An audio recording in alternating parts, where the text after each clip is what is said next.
Enyuru jo wo meme dabia na mani age. Sa ye nyina ye ka bom ne yesusu biribi pabidi ama o my Ghana. Every say yes wonsom wone nipa. Na ba kufo nsan so nyame ani katanti. Edu meme da say ye nyina ye ka bom na ye som ye ho. Aha ye sompa 98.9 FM.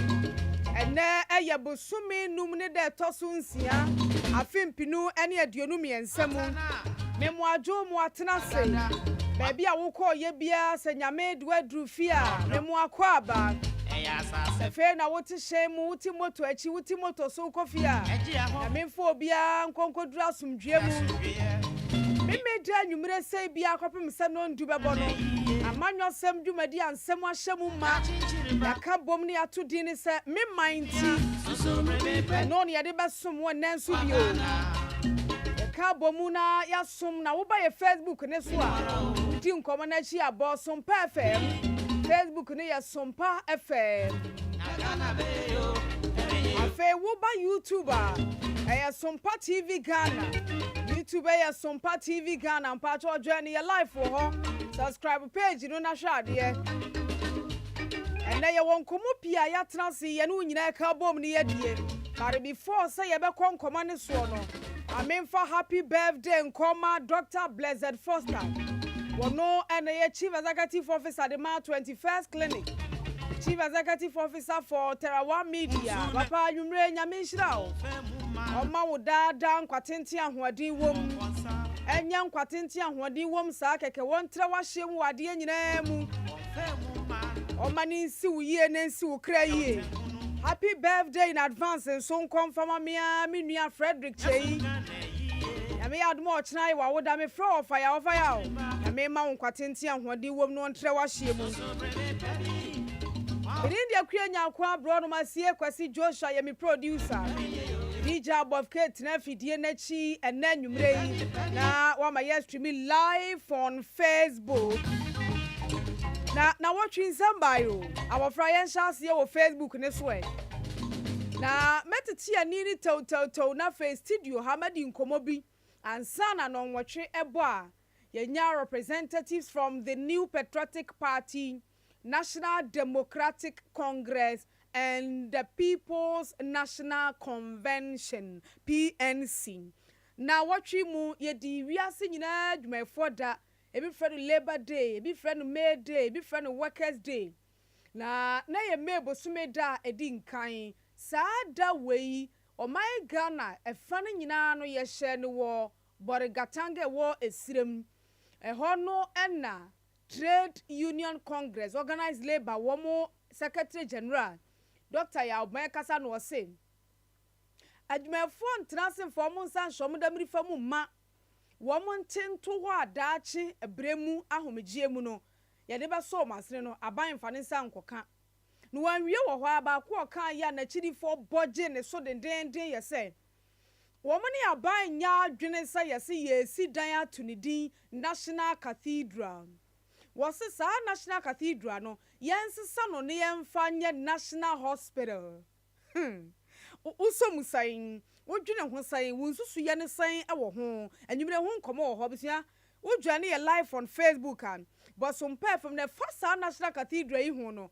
na wotwi owura Samuel Okujeto ablakwa North Tom Rashebedwani wonim se oye nipa ba ko a wasore kasafa cathedral ni sie ene dwurimudi a esusu se ekwaso wo mu na wotwi waka nsem binom eno nso anwumre ye betwetwe ho nkomo na ufa okun aga na ekun ede atia katasehye ne dwurimudi a mampani dada mahama kasa fa ho bi no ose nyame ma na kwanya na Ghana fonso ede won kokromoti fam no e ma ne ba bio se omampani a or launch a strong fight against corruption unu ne sai medi ho nkomo anwumre na ebra omampani any trade union congress TUC ne organized labor nyina ahia mu ewo Bongatanga no waka asem bi na asem ni mu odu asem no twetwe nkomo ba fie omampani ka asem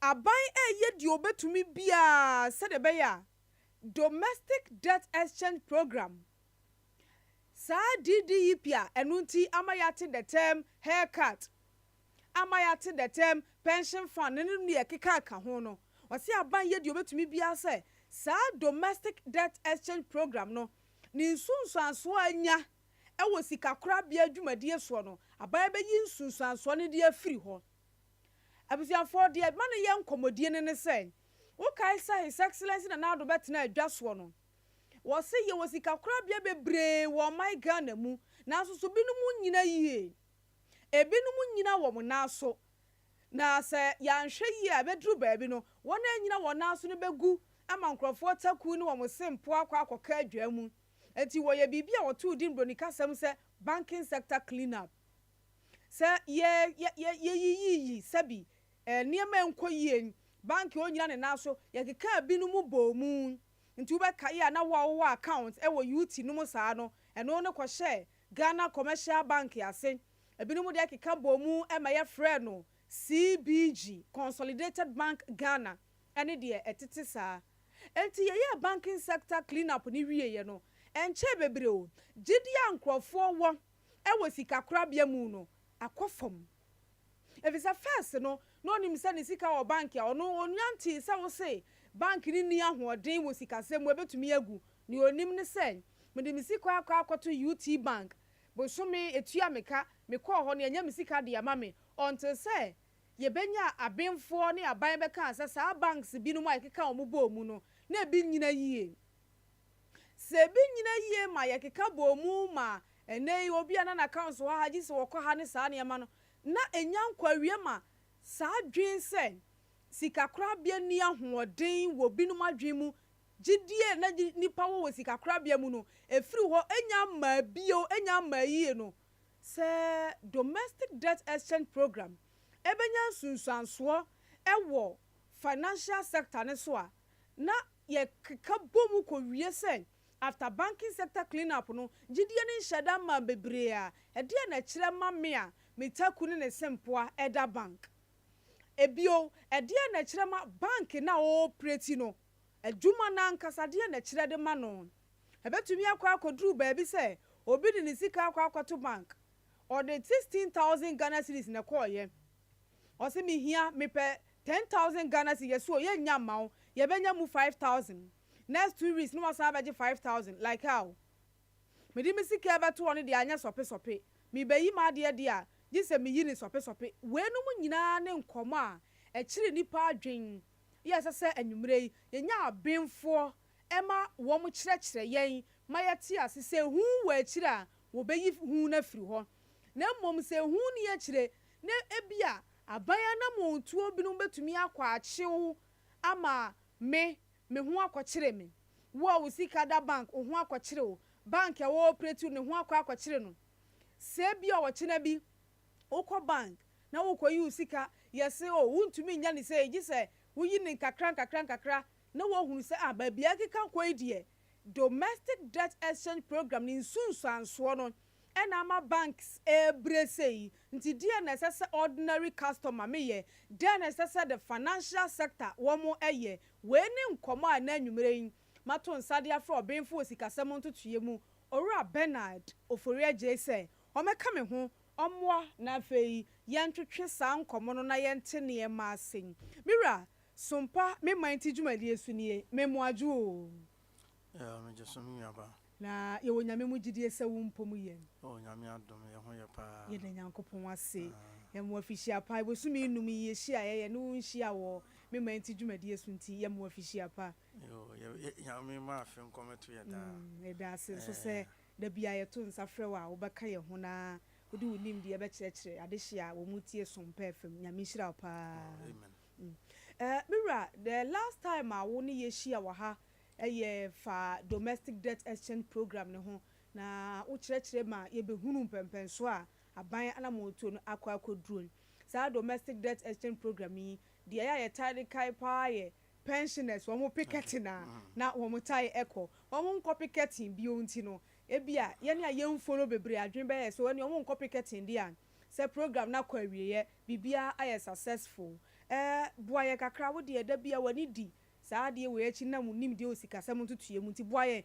domestic debt exchange program no broni be ka update wo mu ne san yo meso machia no for afide kese so na machia tie fo nyina me gidi say even wo preamble ni nyina o kan sem ni nyina domestic debt exchange that I think the last time I buy me ka say enya ade easy me more historical backgrounds be from Argentina, from Greek, to the extent Argentina I was a pope, ebum, and send it to me I go through. And to Ghana so, you say, oh where those Argentina the no Greek for so the na, and I say Greece for the na. What we will say is Ghana nyane for kakra. Upon say. A pensioners no picketing my chief justice former chief justice munyina ediom ho gym no still yenyan easy and I think by Friday it was 10 February and a government no din nyina eba awie domestic ones no and I say it as I said that exchange was something we call swapping of interest and maturity the guy swapping of interest and maturity a buying person chose any debt no ka ode unsustainable and untimi the inquia as it stands now need debt and a cosro to the extent or caso which untimi and because of that I was so ban on no sense here a musia grana motrans na moye den moye nhihye foforo see nhihye foforo na ye say maturity na ye this year bese me tusheda na maturity na ye bese che say what the usika ma ban na nhihye wo na ban ka che say okay say be woman 50 million can it is kana and 5,000 in nesika na 3 years and I say 5 years do make you usika the amount and no buy person just say 3 years and so mean amount and you know me assign the for ba instead of say 3 years and make you no maybe 5 years time and interest rate na me no kan you know interest rate just say my usika e be 50 million Machro say memo 20%. Oh says can so.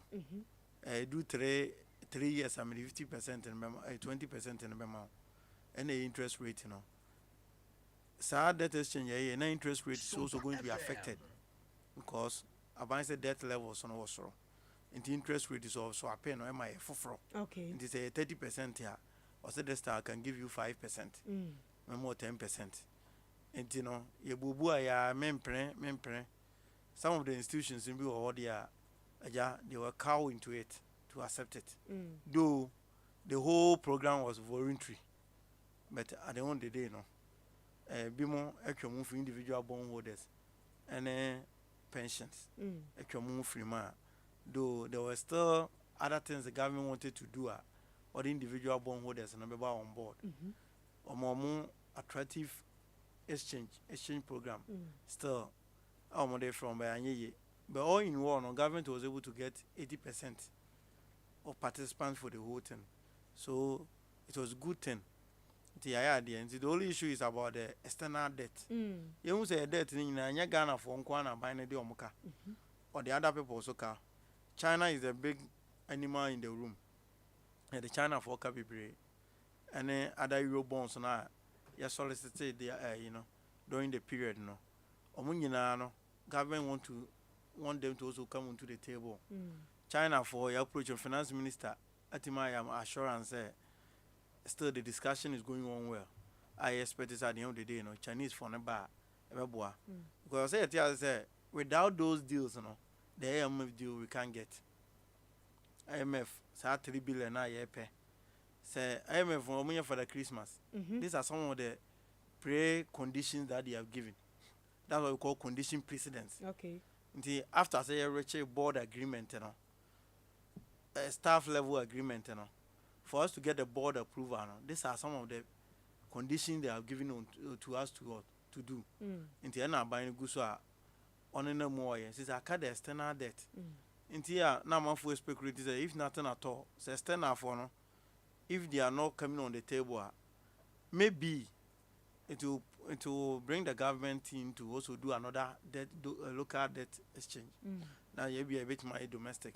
So when I say near can stand now and enquire, I think the government may be forced to come back and do another domestic debt exchange, which say a China for number at least those things in a timija until beside but be no. It's left to the external people, and we're expecting them to come on the table. Yes, IMF bailout. Mo mira that's so my update no bare ma men control said the municipal chief executive for Sunyane honorable and Sukumi monitor ye show ye nwumre ti yamani good evening that's so honorable wuti ene one aka ho watwa ho ahia nyina so e da omu nyina ase thank you for the information say amwa mira fe yenwura asem a his excellency e kan no say government taking all possible steps say obe mitigate any effect of the domestic debt exchange program on financial sector no edi kan yen hwe say sa program yi e won sunsan so bi wo sika krabia ni sika samontutu ya ba bi esie sika na bank asem there abe bank abe I will say the veins every economy. Now where this domestic debt exchange na here na government domestic debt no the chunk of them are held by banks. And like I said banks and I think 30% of them were held by the banks. Okay. And at the end of the day, all this thing affect the economy. One, so banks are there to help in the growth of the economy. See, banks just come from surplus units. Normally they call deficit unit. You can't surplus unit here. They are the savers. Obi a uska. Scano ohuni ode. And I say plans are still in play as to how to use the money in this kind of kurano. And because there's a scale issues a war home be bringing bank and serve as delegated monetary institution or into this kind of command bank. To was a Akua Nyarko was at 10,000 or some men from Kotoma Council, the bank and and because the bank and mobilize all those funds now, the expectation is no more mudio music in your better one. And ever bank or say a beji sika. Enti and Nekurana Nyako episode Kojini Sikano. Na above case wedding, Eddie B. Koto. Enti Emma Quima or Monswa or more is so doing an answer more year Juma. Abronicas a business no. Etimico banks and all. Now banks in mum, I a Jimuama, Obi ordinary scabbard to know this can I then. I must have business people no, so that they use it. It is a bino over the years and you a government crowded out the private sector. You can't crowding out of the private sector. You ever say a chance a bino one because they use now Rex no a near zero because you ain't even say a zero. Inti ama a government no AGG Giscabi Omunina Omonsa one because the Rex there is near zero because more bossia Rex and higher. Sometimes on the bossia more used to chase you and son of Timia Bejinisika at the end of the period. But the my government there time national government in the Sikaba. Into banks and sometimes we call them to be lazy institutions. Lazy institutions. Yes. This all true. Why? Because Omunse instead of this can remember private sectors. I'm more used to no more team they expand your businesses. I'm more to my employee in the panel. Almost I read the Rex aspect now. Almost a Rex near the higher. Because I'm more non-performing loans like loans or Modiama clients it's difficult for them to retrieve. Almost uncoming, a bind there on the top bonds or to all. Or my union answer, a bind breakra, there when Jemisica over printers cannot their mammy. So the banks are finding convenient to do most of their investment at the government end. Okay. At the expense of the private sector. Now we are government so I just can't be brave. To office so the Nisika would buy more. A bind okay, didn't fear her Krana, okay. and then it's all in the Sikama or Rana China, yesu oni ho akɔpɛ yɛ mitwa bi akɔhyɛ adwene enti banks no omunya de omani akɔhwɛ government bonds kona say the debi eka say oh government there's risk free bonds. We always tell them that it's not risk free. We can only say it's near zero, the risks, but it can never be zero. At any time, being a experience with domestic debt exchange, are happy in this time. Banks, they are going to be hit because already, we estimate that for this program, banks are going to make losses around 14 billion Ghana cedis. That was 14 billion Ghana cedis. That was the estimation. At the end of the day, this is what is happening. And the government in here, government in say this thing a very cause problem because into already is over creating stabilization fund.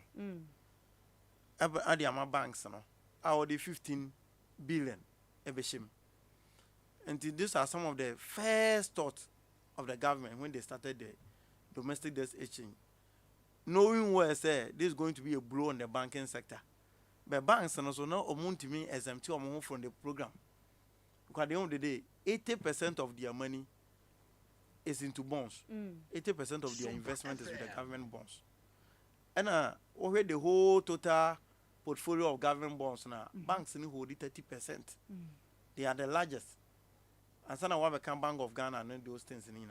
And the government will say no, man, here, in as much as I say, me exchange debt you and so on. So man, here so a very big bro, as a yakoma banks no. At the end of the day, now suffrage na ya during the banking sector clean up now. Still, for I feel that people are putting their things together to see say okay banks and I say anya ready. Me the music akoto bank ya menya. So you can say banks and after the clean up exercise, the banks became stronger. Based on the asset size and everything, the banks become stronger. I feel that you pick back their confidence into the system. And as in case you go to government, they have to come in and another blue has hit the bank again. Busia udi echi ewe Facebook ne so abo Sompa FM. Facebook no eye Sompa FM, YouTube no eye Sompa TV Ghana, Sompa TV Ghana. Pacho uba so wadaroma na washe video no. So wonka busia kese no ho dia. Di kan like page no. Obo like ne so wi na afa video no washe program ne live no nua so atumi atie nkomo ne bi. So ye hunu we mu nyina wie no. One din kan de na sese bank no eye. Na fe ye wie bank ne de na ya ba behwe say president say government take steps on the mitigate effect no. Steps ne bi betumi aye de wo he ye ni kan banks ne de no. Now the only problem banks will suffer no. In terms the banks are making losses. One because chunk of their money if the government bonds no motor no. Or the nisika ko sha yes, but this time government say won't even try this kind of interest rate. But say then swap on maturity. Now I say this year is zero. They are not getting money via from government side. Interest no. My entias here betumi aba so say obi savings or the nisika ko just ordinary savings ya no. E wo ma bosome miensa wamfa ne nsa nkoka sika na wokwa so kwansi bia ba ho. Does that mean say sa ebrei mu no sa savings consequence ya ba ho no emma bio ana saying oh apart from government bonds even kura no when the government no two ways or the bubbles ya no ya long term there na ye bonds no and your short term there different treasury bill and na 3 months and 6 months na 1 year. And I buy say those things in anya den enka ho and the amount debt exchange program no kura mi. And the world to bill bia no government is paying. Okwa ubenya osika sa 3 months and 4 months no. And our banks and ankasa so eton omo so fixed deposit. Omo fixed deposit no so it work the same way to say treasury bills of government no. Okay. And also it's not affected and the bank and ankasa product. And but back to the question sir. Mitigation factors by the government in able to know. And it can say first thing problem all this thing everything ma cost the banks and they say and then me di misika to bank. Na ochina mi hia misika. Na ma cost me ko yiska na yaka jem say mpacho network ateko. Mpacho cobra aye say. And many people lose that trust every bank in. Okay. And a brony friend liquidity challenge. Liquidity challenge in na say we do sika to bank. Oko so okwaje okoye no banks for na cambro fu bi kire wa wonti ase aye se kona bra and I network at Akua and other be adding a yabum. That means sikan na ho awo tamamao. Yes. Yi se bi awo se bi wo twa won trust network nya network at Akua. But what they beto their network here adwuma. No necessary say sometimes you be a scan in you on banks and canon. And the Santa network is January article. But network to me to call na watch here. Now to say BB adding ASC. Okay. And you know, Abayan was a sad any sipe. Akua Nyarko Abronoma sikan no be country or say me call banga me call music mensaka mensan yanka musicano na yem hihye bi aba customers no so afi me so me sorry ya me so me call musica me call ya me so me nya I say there's no way no bank even the advanced serious banks no e bi na to Silicon Valley mu nyina wa America clients ni nyina akọ na say ye kwaji yesika yen sabeka yen sentimentka when those happen I free be a friend bank run. Say clients now winning in our basom bejo musica and no bank can survive it. Omunyina baboma. Obi bank be any of it must survive. Customers here say 1,000. No omunyina asola basom bejo musica unya. Okay. The reason being that the bank na wo hono scanner original or the be adwuma. And on so ya or the be adwuma ni bi na adwuma be na ode ye. E bi na ode bi abo aban bosia no. Ebi na won so your business or which mark bank no akwaje bosia no into your banks because say we deposit 6 months na mama can to deposit 20 million na otimo 60 million 40 million okofa won a deposit na nkofo de abegu wona because they are not ready for the money now because nipa this can beto won na no hia and no market can boom bi omo de amaska no to be haba ontimi nyeska but that's the key thing a good bank when you are not able to meet deposited request. In the government initially, the government didn't say there be. May case banks may domestic debt exchange don't may participate in. What if say a bear affected the bottom line in their profit and even in their deposit? And today I was a mayor. I was a creative be number day born and of course stabilization fund no. But the issue is say fund no say government has not been clear about the whole fund also we're creating. Why am I saying this? The clarity now you're expecting to say, what are the modalities in accessing the fund? The banks and what you're almost see na modalities when out there too. Meaning say be another president, aka say be this is the time they are going to do it. Okay. Again, what is the cost? Because in as much as say over participating into the debt exchange, you know, that's no means any sika and sanka. It is also be creative fund. Now the 15 billion and 2 mama say genuinely. Our banks are things they need that liquidity support not even more. What even more crime banks? Okay. Are you going to give it to them in the form of loan? Or you are going to give it to them in the form of grant? These are some of the things the government has not been able to come clear on it. Banks no still feel say problem no. They don't know when the government is coming in to support them. If you look at the losses the bank has recorded, it's a massive. But notwithstanding no. Still they are doing well, and we expect the government to come in. Let's understand the modalities in assessing the fund and also the cost involved so that the banks will also know when they are taking decision and when they are even supposed to even come for the fund so that the banks will understand those things. So that kind of bank run no may happen because it happen be a bit destroy 23 banks and still that's all you say or maybe stronger. The government must become clear, and that has been the calling of the experts and then the industrial players and say government based on the assurance they gave during the domestic debt exchange. In the end, I expect government. In the president told me born one man say or more ye the we are thinking say within the shortest possible time no, government will give the roadmap for banks to assess the fund as and when they need it. Nti onto sasa roadmap ne beba no e be challenge kakra ma banks no ana. Yeah, now a very challenge, but still the regulators are also there. The regulator is the Bank of Ghana. Okay. I think Bank of Ghana will also come in. They will not allow it. Almost though Bank of Ghana also has been hit by this domestic debt exchange, because almost hold 10% of the total domestic debt government and all, and they also participated. And you say or no papa no so ofie na na ma me no ofie no or so no hwaka na na mahwaka. So now the bottom line is that the government have to come. He has become the key person to salvage the problem as it stands now. Until you say faster, so that we don't see certain things be ever happen going forward.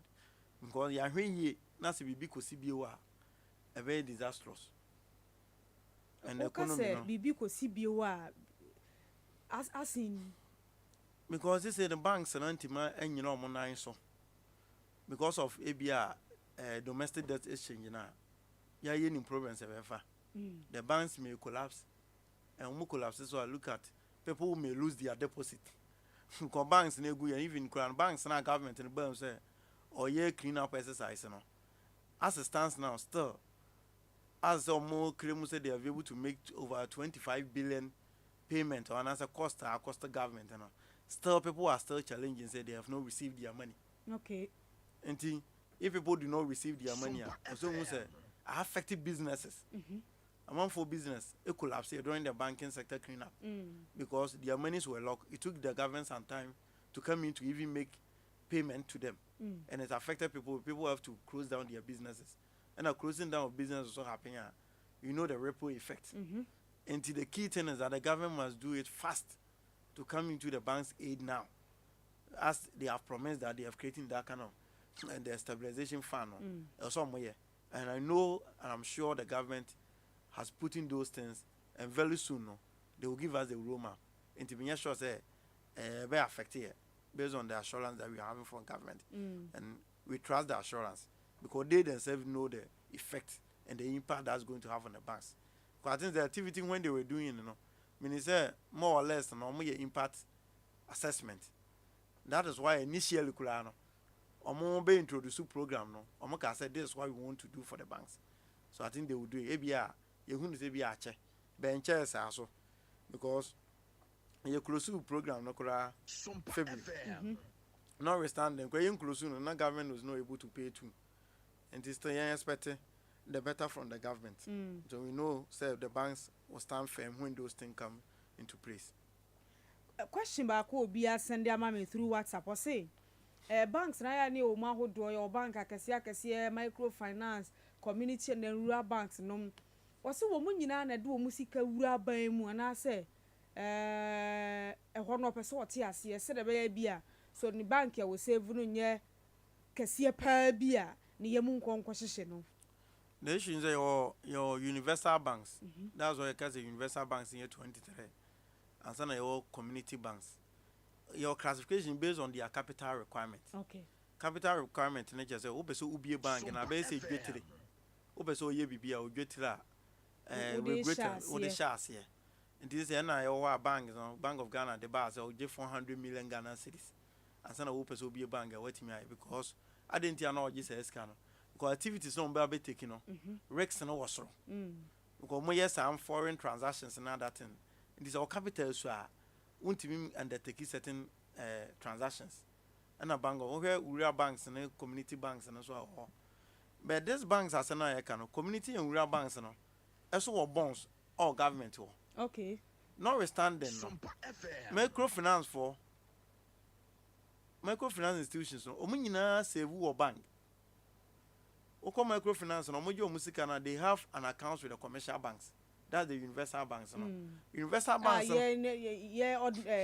Lay my attack as a bank akese. Bank akese. Okay. Nti oko rural banks so or more banks. Those are more greater banks are or your BBM as APS Bank.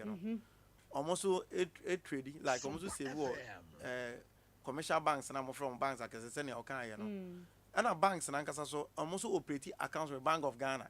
Into almost year deposit with Bank of Ghana. But someone say bank for Sikano. Obia won't be. Even government institution could won't be. Because call ECG, VRA, Senate, one who operate with banks. Omuna our accounts are this cannot go to more bank. And individuals so. Yes, we the Sika Koto Bank or Sana microfinance for community banks. The other bank, credit union, one woman so accounts with the bank. So deposits in our banks and agent. And our banks and also are investing into government bonds. So all of them are affected one way or the other, and it is indirect. Indirectly, they are going to be affected.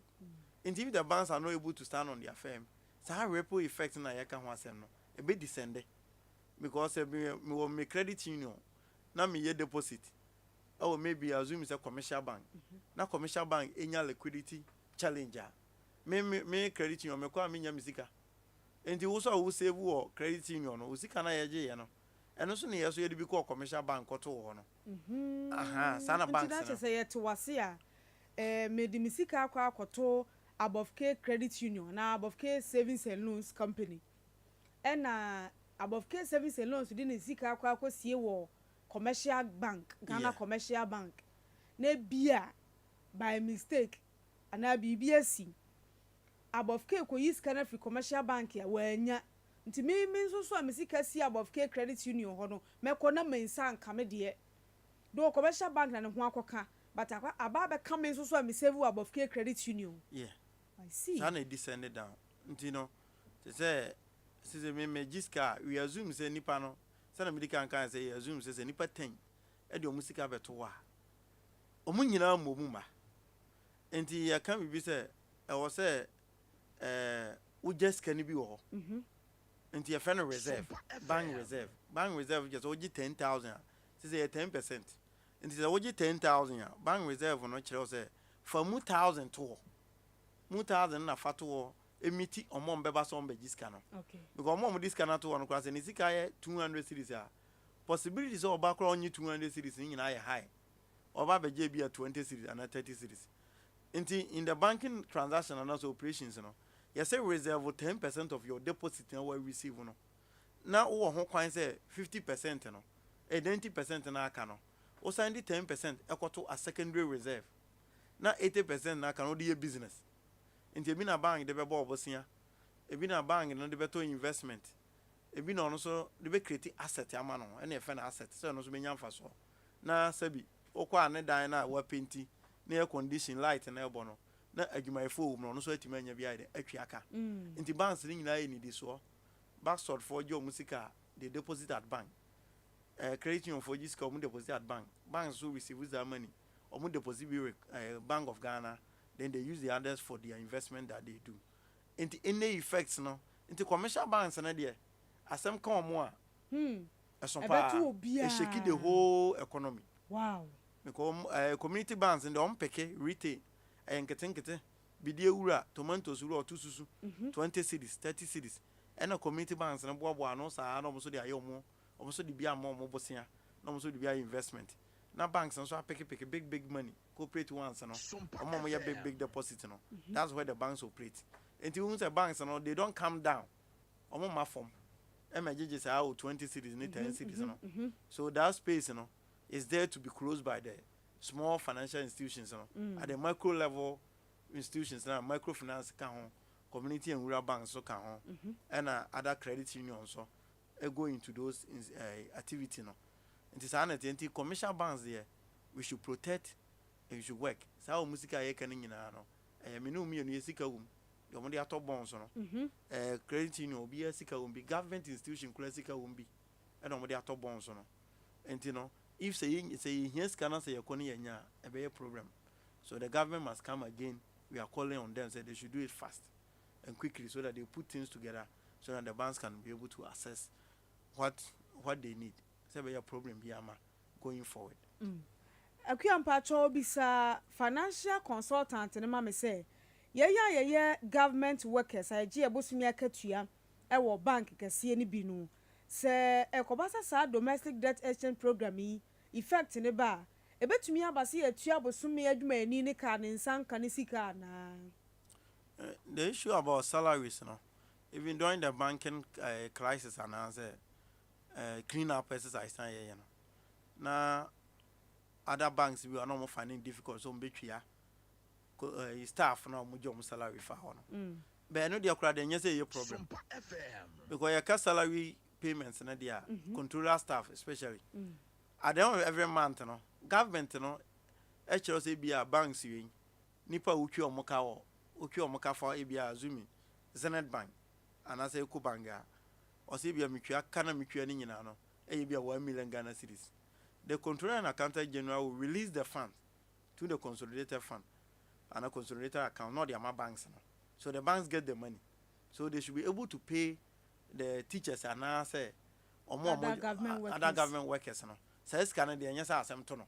And you seek a better more and yes, can it be account? Now the 2 accounts. So far the accounts have been credited. No, who is canon? Because I buy them my own for who seek an Ikea.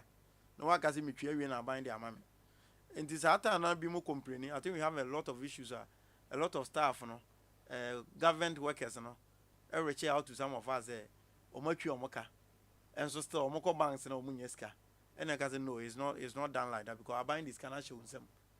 And now more salary, no. Say, your kids can have more, now you can hear 2,000. And I'll call and I'll say, me 2,000 in person, me, my idea, now we are there, just 300, 400. Though in as much as salary banks now, because we are not taking it at a go, no. It also serves as a saving and our accounts, bank in there receive scanner because I won't anything, obey you scanner here, okay. Any money I owe accounts, but I buy a release card this month. Send me your salary, the money is ready. When you go, they should be able to pay you. Because that is not the bank's money. But what they did also say, I bet say was savings there. That one there, when the issues happen, sometimes they will find it difficult to pay you. But salary from controller or any government agency shouldn't be a problem whenever there's even liquidity challenge, because the money is paid in association and as a count with the money from government. Government this can be actually.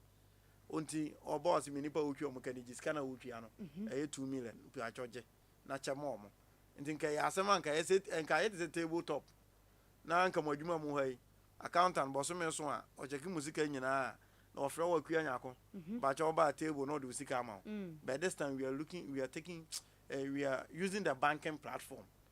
So government in this kind of banks na banks so accredited accounts with the figure into uba na omatimi you are the amount. So more or less it doesn't affect government workers. The only thing that government workers means anka music and say abanyaka se menya ska me de betwa abanki am kwa de a irrespective of the medium or the platform, you should have access to your money.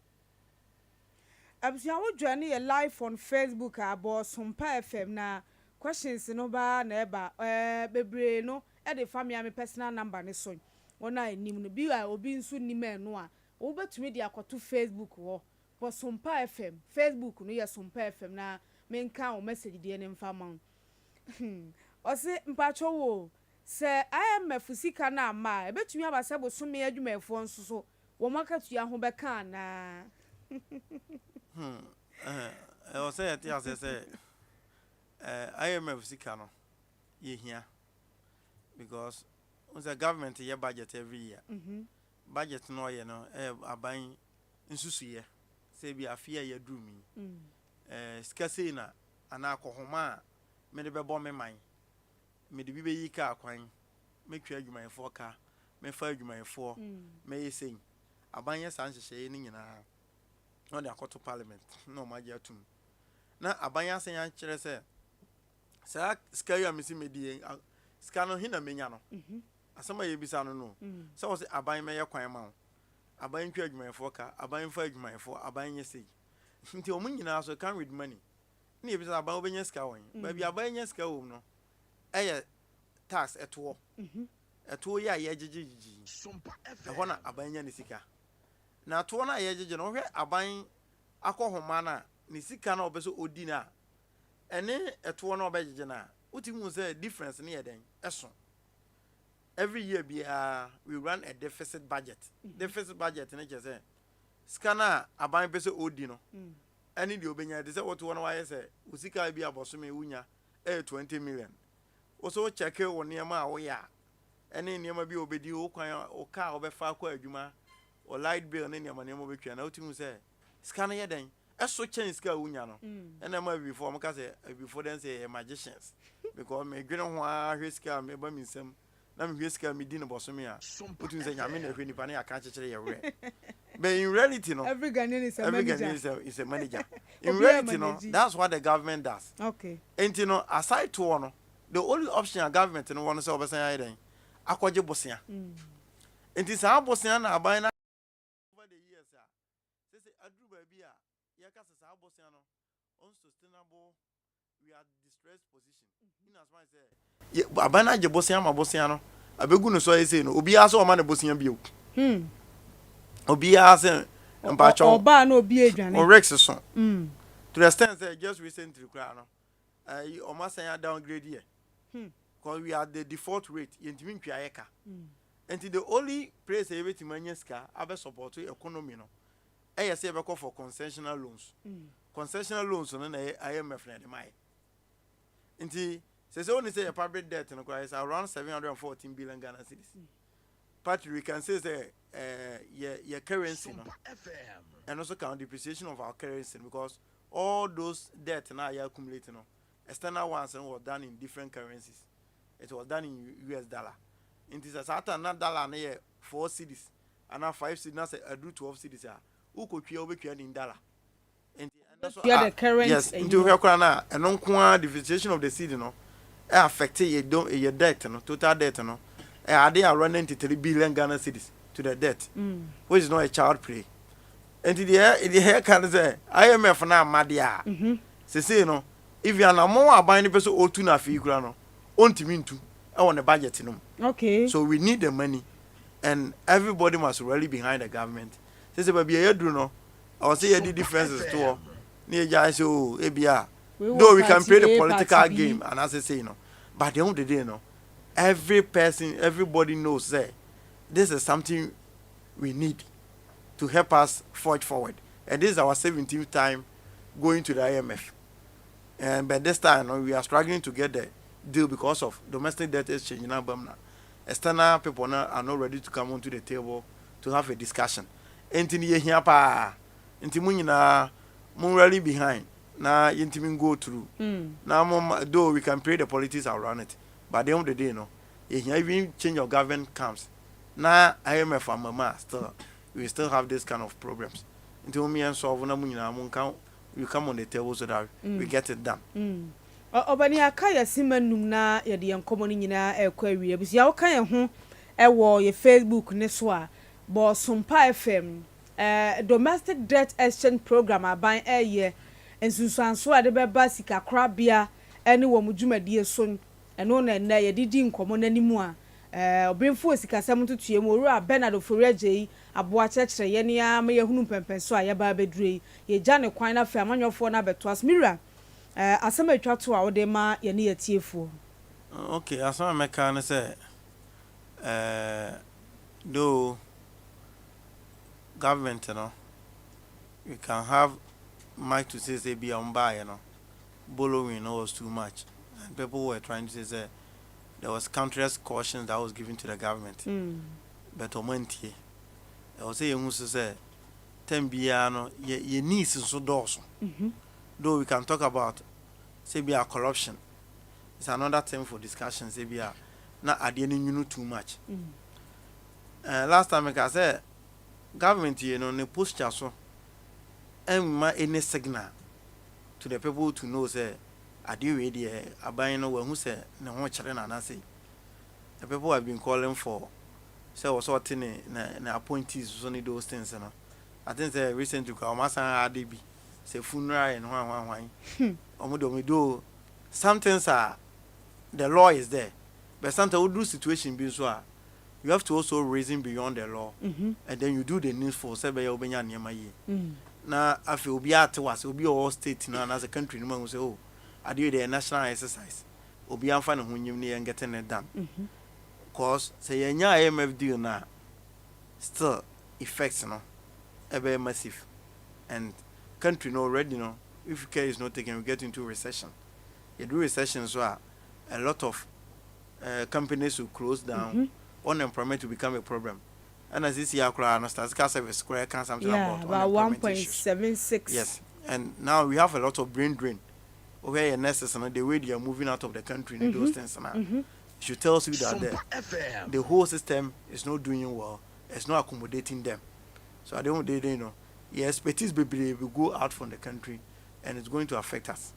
And the government and then na ompe stabilization fund na promise ye no so no onye ho adwuma ma banks no so that the banks can stand tall and service the country and then the clients ni bibi ombia right obani nyame nhira opa se ye to nsa frɛ wo no wo ba ne ye tiefo be che wonim de ye da sipi biafora Bernard Oforiajeyi ene ye financial consultant na waba nwumre yi abekyekyere ye domestic debt exchange esusanso e wo financial sector ne so enkomo nyina bae e wo Borigatanga abra His Excellency Nana Dankwa Akufo-Addo ene Ghana adwumayefo nkabomukuo ekohia ye na wonwudi mede na busia maame mo bonsam ne so kakra bi to na fein abedwafo atenase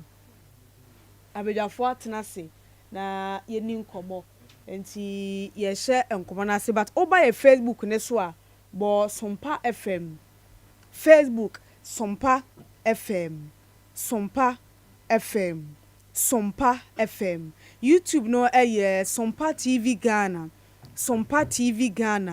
Sompa TV Ghana o messages no what they to your live video na se am e be kenkan e de amount Facebook ne ye Sompa FM na watwe wei ye hya ase no na ye fofida na Ghana adwumayefo nyina da ye bi frɛ no May Day bi frɛ no Workers Day e bi frɛ no Labor Day join your live on Facebook na hwɛ ade live on Facebook join your live on Facebook na hwɛ ade mo oh MCR for ne de oboa o the whole a Dr. Yaoban no ye Secretary General at the Trade Union Congress TUC for that matter organized labor na edru May Day na won bodwa wono na tidy animu na wode adwumayefo sam atodwa nti adwumayefo sam no otumi fa bi free na ye ha adwumayefo eno achi adwumayefo otumi fa sa akonya no so kire wo madwen efo my Ghana mu nsam ahodo a ekoso na afi we die no na Dr. Yaoban kasa no wosing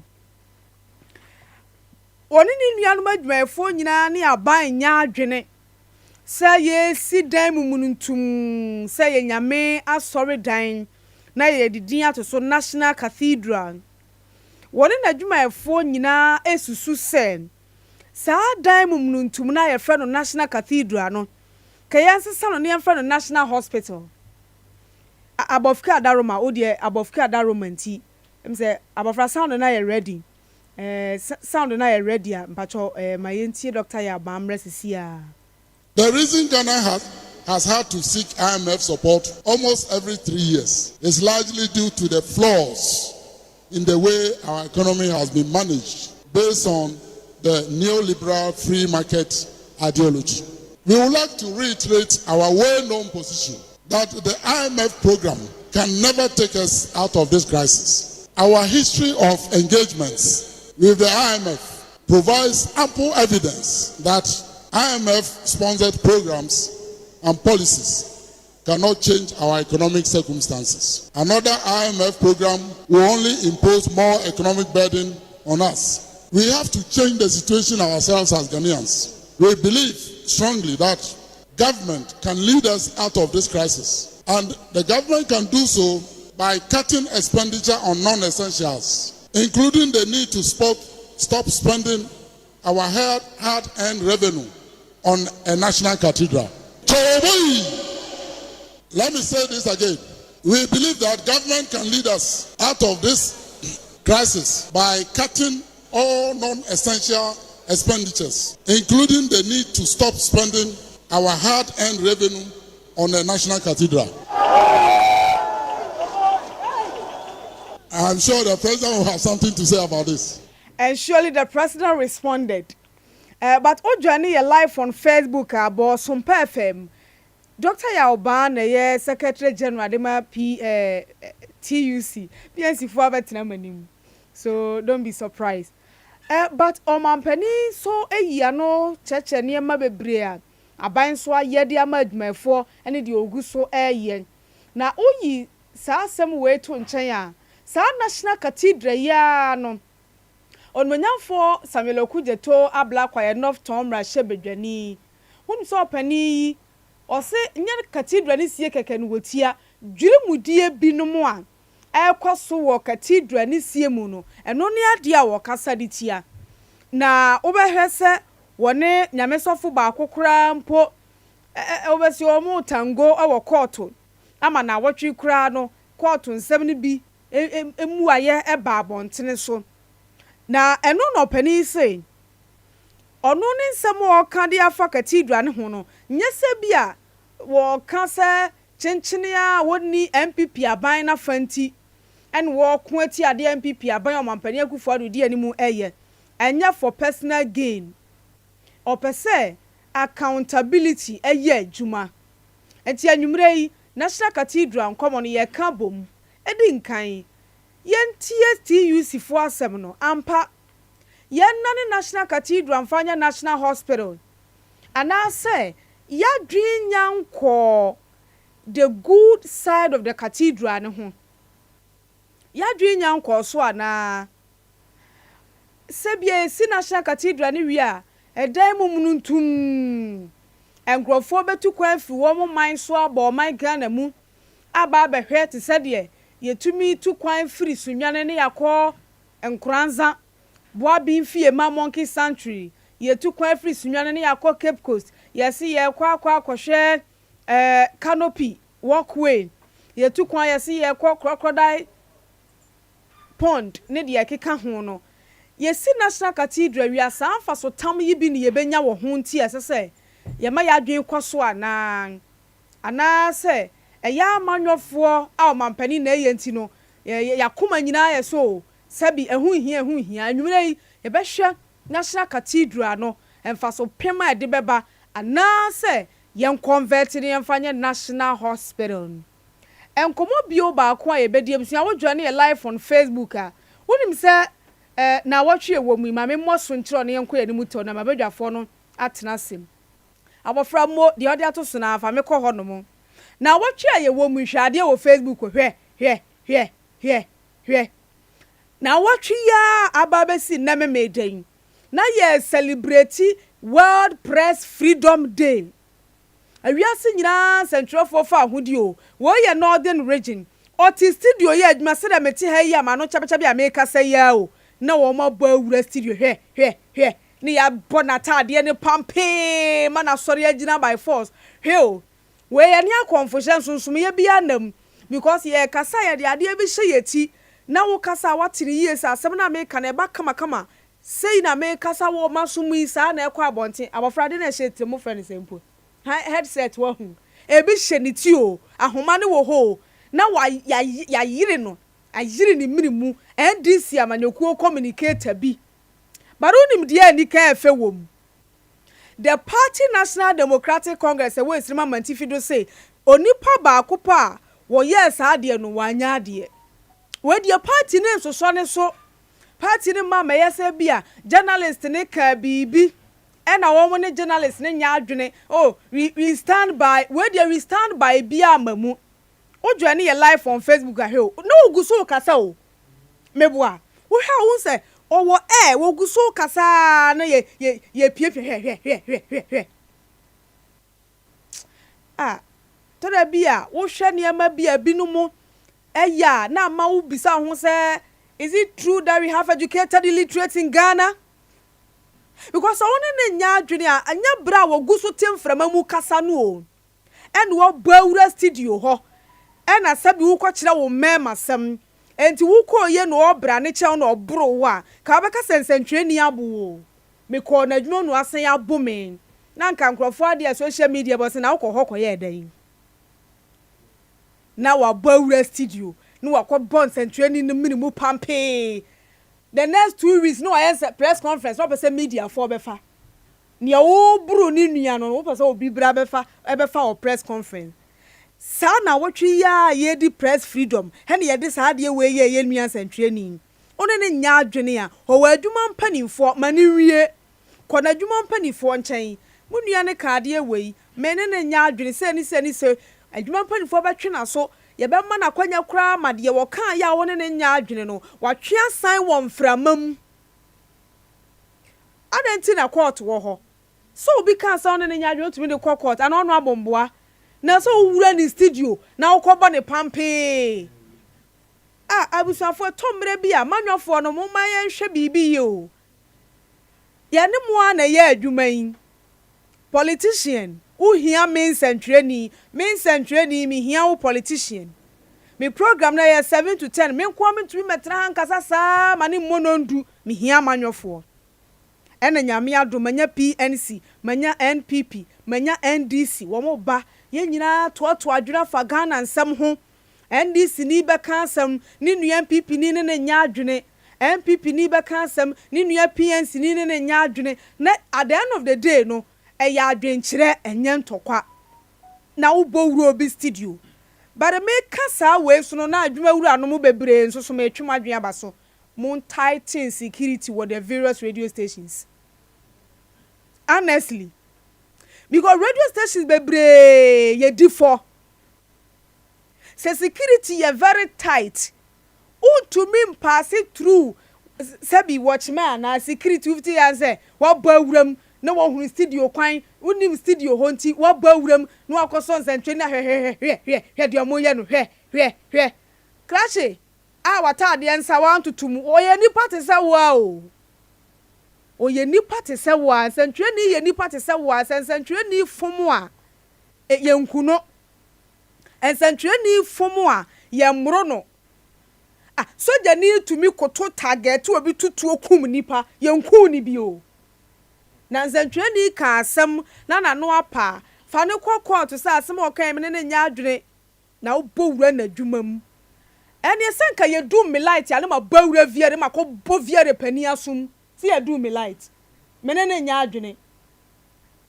mi kuro mu kwan nya ne ma bawura DC office ma kwa bo no mampani akufo do mamu onya ne ma bawura Jubilee House mi share mampani tete no abono debi we don't live in a banana republic crache mesra wani die kwan so mu ani nte mu ani mie ye nya de saa ye ntro man mu nya saa mu centrafo kakra na centrafo nso ye nipa ai hwe video ba ko bi wo Facebook fama me hwe video we wo Facebook abofra say betie no na ye de no atwato na fei ya ba bedi nkomofa National Cathedral na former President Mahama the fight against corruption na asemwe mu oduo adwenkyere wo hu atesa hwene nuru de aso ono abode ye ho ne ho me de ye ketekete za no mati above case de no so tia te se buroni de adwenkyere te se nipa hwene obia ne de a ewo ho but lawyer Morris Sampa nura no was some FM so kan asem bi asem ni mu odu abofra fa me kɔ ho na ye ntie ne mra o say sabi obi sore no ka say National Cathedral se ompene miensi me mfuaso a o de bre Facebook na hwade o se na bi oni pakra bia no ye antichrist really obi kaseti ya National Cathedral obi mpre National Cathedral so ya antichrist okay join me live on Facebook Bosompa FM abafike sound na ready wa hu yentie mra na cathedral but I can tell you if this cathedral was a mosque you no see a single Muslim attacking that thing. Men of God as of one will be I anti because some of your board members until we have some men of God who are even bashing idea and then people who don't love Christianity are now attacking it on and comedy and you see school say why should we National Cathedral then we could have told it is on nam since our done ambassador we just the MPs not to on in America or pescanda na nyame so wo mu na nyame huhum to mu sa agenda yi abonsam fa mawa ntumi nyo me my position is that those who are saying that my embody National Cathedral no caution mo background most of them are antichrist because antichrist are antichrist are not only antichrist but it's like more of like omoye kofubia they don't see the need for that structure yet to me solve all our infrastructure program poverty. It didn't start from another. Whether cathedral or no cathedral, poverty, you upa cathedral. No? The politicians will find ways and means to raise money and chop that money. The reason Ghana. Ti Leah Morris Sampa no say Ose obi a osore na twan na yempre na National Cathedral yempre na ukohwe ne background a obey antichrist. Nti test bre me, we antichrist ana we for Christ. WhatsApp, Facebook Sompa FM, Facebook ne Sompa FM. Honorable Emmanuel Kofi Ajiman District Chief Executive wo Doma East Abatu Ompesua Son.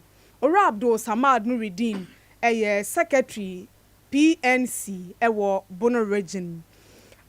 Ora Samad, good evening. Good evening. Mpacho na wo community saying. Ami adom me. Ye da Nyankopon wase, ye giri se bibia ekoso nkakra akra. Alhamdulillah bibia ekoso. Ye da Nyankopon wase. Honorable Emmanuel Kofi Ajiman, Ukodoma East ya de hye wo ho ne de omo mfre no honorable.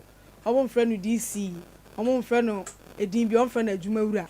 Nti mami nyina Nelson Chireme ohun Nelson anamu na me mfre no adwumawura honorable adwumawura ma joe nuaba njo so san so da wase abofra mesro mesro fa onsa hye eyi na wo ho ni mu na mia so na tokuro bi wo ho no mo mia so ma me mo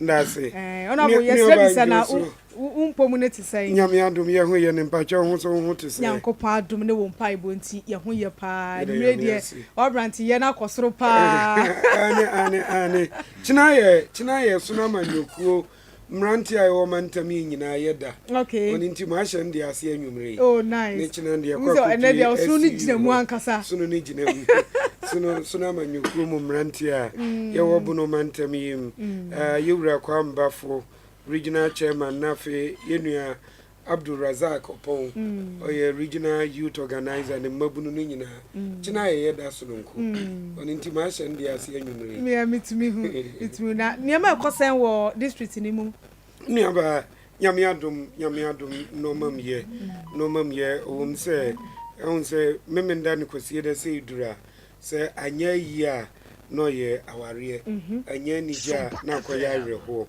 ne yenua ba bi pa ne ko Pentecost asori wo chema su Emmanuel ofrim ne yekope ne kurabre no ya awerehosem awerehosem a oya awereho a wonse wo bi oyi a na wo bi wo a aya no oyi akese wo ni aya no oyi akese pa ye se ba o pese oboa ne omankwa, that is to say ba bi okwa wo so na akwa kufrim ono de aya no oyi apa yinu aba na omi adakwa ono ne de ne yi bia na okwa akowo na unfortunately one akora ni nyina firi nne na abusua ne asori ni nyina bom kata na chi nti arehusam ho nso ni nyina nyame adoma ma yenkwa ne ahodine die na yede nyame ase da CP wo ebra wanya ba se Doma East wemfie ye wo capital de nkaja me da nwumre se wo home kakra mpo no china oba program ya na wo kananke ye na so no eto nsafra wa banti ye ni aso ye da se pa so da se mi oba na sompa for so huto won safra bi ni nipa ne twetwe no ho de na minim nipa kro ni o ha no ze won fidie kwa akiri na manfo tie ne kese ndi se ye nya kwanya se ye ba ha ya ni ye ni chene na ya ho pre se ye betima ba nti ho ye adwuma pa ontonko so ana honye ye da se eni aso pa Mr. Nuruddin ye be hyan komo na se wo ho na ye si National Cathedral wo my Ghana mu ho nsam de amigiri se ye me no nyina nim se bebre no a but na watwi ya Ghana dwumafo nyina na won di won da ko hye mu bogatanga na TUC esusu chiro mampani hose minim so mampani be yi ano eno se wo mo de onsusu ye mu no yen convert National Cathedral no na yen frɛ no National Hospital but what ye lawyer Morris Ampound so onu susu se yen tumi nya ne ma ye hia nyina nwie so o man ansa ne yakase ye kosi National Cathedral ye si National Cathedral no a hedin fa so bebre ye so o man ebedi kan kra serve as a tourist attraction be wiase no na asa generating revenue ama ye domestically ususu se yensi ni yenya samfaso wenum wom ana se National Cathedral ya misplace ye priority kra right mama indikan share on a producer an opportunity among me. Now, men recognize the presence of Honorable. I think that he's doing a yeoman's work for his party and country. He's one of the DC's radio bia mekona aja. It means that apart from his chief executive worker or or sign ensure say Jumapa party ni government ni and obeton amaman sign nti me shanon kran say on koson ye na this is not his end. I mean opportunities were prospects no and that the future is very bright for him. Now omonso ansu to anwumre so still omo atwetwe omo nkunya omo say Mobiti station. I think that it will be naturally unfair. Say yebetena hana yen recognize your HRMO. Now if you pray for Dada Gregory, any omo agada omuti nyina. Miri aba kwa ma message from church say nsuo na twa na mpa ebo nyina ne say nsuo ne be call from no atumi aso ne radio. Right. Augustina Daisy, good evening. Me da se pa my sister so church ho ma busia at least your hope sister Jahanata. Okay. And I believe say wanya alcohol die say me ma mu say omunia ninu aketo so ewo ha na ayi ni ada events are also be a palatable other be no one so palatable, but all in all no I think say a kabuma abrabon so yetimi etu ho anamo. With regards to National Cathedral topic here abaya penyin for aka ho asem say wo hwe Marisampa ne wo kanwa. I think say he's entitled to his opinion, and that when you even started introducing us and reiterating your point for the topic, you gave an example say mehwini sopa media medi susu dawuro ena aja honorable nso de masai die nkwa na o say Joe Biden die na nkese no. But all in all, I think that it goes to buttress the fact that yenyina wo your opinion and how are you see a PCV event be unfolding.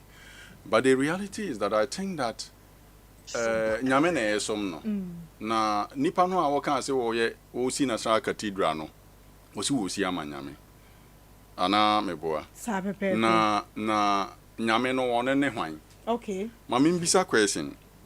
Da ben ewo onyame sum asoro ben na woko Methodist. Da ben na wa onyame sum Methodist penyi from January to December we are sorry ba o te wa sorry dem say ye collection be the ties ye ba any other things ye di ba e wonyame din mu no eduru da ben na eduru December e was afinum mo presiding elder afre say niema na ya je e wonyame din mu nyina no na edan mu haman sika ya anya 1 billion nti sister Nyako je 1 cedi fire lord fe fakoma nyame what is other ebintu nsi na mi ebinsu nsi right it means that nyame som no enye ne wunhunu no na wosom no nipa ni nipa nkuta hodi. Okay. Ndi anamo bi a wutu a enye nipa no a one ne etu sa anamo no eye ne de no se woja etu nyame som no ne fapem ba akono no. Okay. Because decision bi a wu take no say decision no ekoye say omo oppose you dons nchen omo a mo accept ya gitum because wa ankasa no a wote ho a opese obeye ne ye ka ho asemu yi wan beye president by the dint of the fact say Ghana for nyina na tomao binum tomao binum so anto amawo ba omo tomao a obeye president ne na doso enunti na obeye president na dinti na opese oye bibi ema Ghana for no dodo no ase omani nje ho na o feel say me nuru America no me de o mfa me nya hwi na nyame no a unhu ne da no wonu mum ena odene beye bibi. And I think that thinking of Ghanaians, majority of Ghanaians ye feel say nyame wo ho ena nipa kuta hodi enso wo ho no me gidi say nipa bia wo dwen sa no onim nyame Odwin say nyame is separate from nipa ni nipa nkuta hodie no unnim nyame. Okay. You understand? Because your Bible ne Quran nyina e ma yete ase say fani die ma nipa. Okay. Do nipa se wo ho. Obenya down kwa. There are a lot of niema nyame outline here e kire say obenya down kwa. Bia ni ho a wo kan say ye dua yie ana ye abu ayi. Ni nyina related to nipa ni nipa nkuta hodie. You understand? Ndi se wo ye bibi abu nipa. Say oje na adwen kire. Yes, e wom say edru stage bi a ubetu anamo bi the understanding of nipa no a utu ima no no enyini ndru say obete ne wo ye na ase eno wo ho ba enya nyame.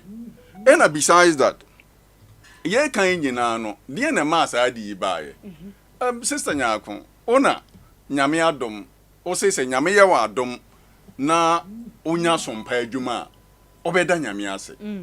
You understand? Ena nyame aboa ena wanya sompa nti sompa se nyame ya adom na obenya sompa ye adwuma wa sompa di nti na oboshe no ebeye masudi me no a menka oboshe no ho no ebeye masudi se men so se me ye part of boshe na wo share ye no se wo share boshe obeto kolikoli ana ye kan se amanyame nti kolikoli no mo si 20 cedis nti wo die ye 15 cedis chenche na 5 cedis aka no gise ye yentoboa edema wo ye abra men so me bose no a me share nyame no a meti ha yi no menka ma obi nkura anti ye wahu na akoba se me kwakura ko ye fi se bi lies obi mboa me na me you know en sheme me bose no na enwie peye.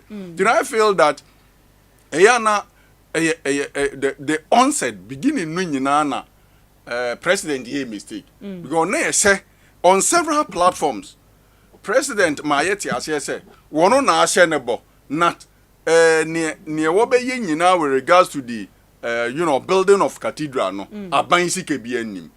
You understand? But e ko wie san okudweto ya na hwehwe enuema ma ne ko ba say omu atuatua sika binum a efri government sika mu a eno kura no obi anim ho asem. You understand? Nti say ye som nyame ampa na ye pebibi de amanyame ampa nti omo a omo ye vulnerable won chen no say wo fa na ade kura ombo ne koko. You understand? Say we ye we nyina na ekowie say nipa na hu na omo sori gina I think say nyame no na asori say ade na wo ye ma no at that material moment no na ni nje ho na won fuaso because say o use about 400 million I invested ewo manhu no a president mo aye wo ho no a I think say blocks cement kura na wo de tata so 11 kura no a masa nka echen dan ya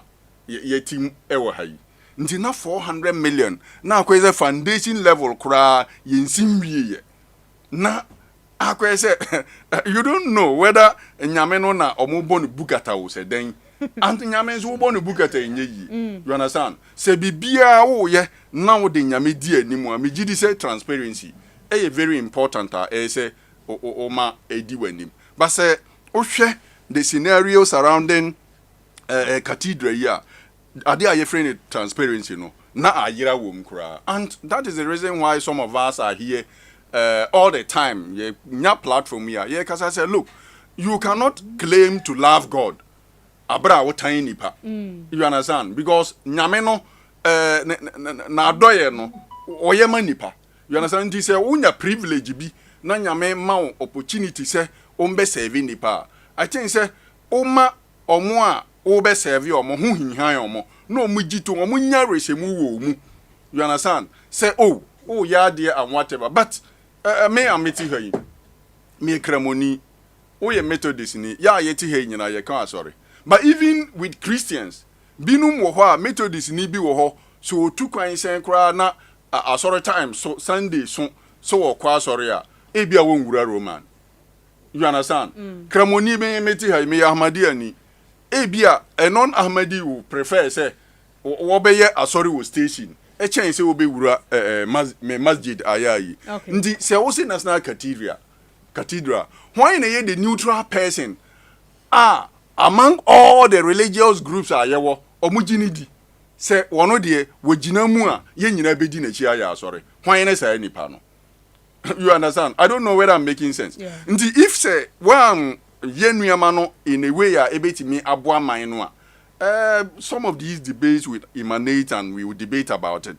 But all in all, I think that nyamia ya de nyamia halte saa de no, and I know say on the regime of Nanado they won't mean we na subsequent regimes are ebebanso omo ntoa so.